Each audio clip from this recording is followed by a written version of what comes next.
Hi guys, I'm Israel Hannett from Fire Tanks Australia, and we're putting together a series of educational videos to help building owners and facilities managers understand their responsibilities when it comes to their fire storage tanks.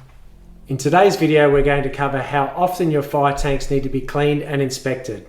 Fire tanks come in all sorts of shapes and sizes, but one thing they all have in common, they all fall under the Australian standard AS 1851.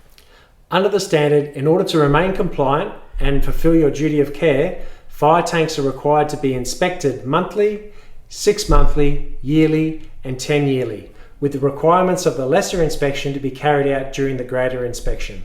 The requirements of each inspection are clearly listed in the standard. As further stated in the standard, fire tanks are to be cleaned on the first year anniversary of their installation and then again as part of their 10-yearly inspection.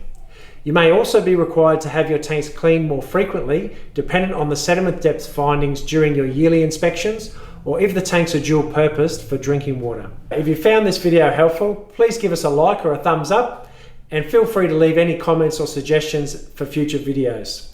Go ahead and follow us on social media, or you can subscribe to our YouTube channel if you'd like to see more. Give us a call or visit our website if you'd like more information or if we can assist you further with the routine maintenance of your fire storage tanks. Thanks for watching.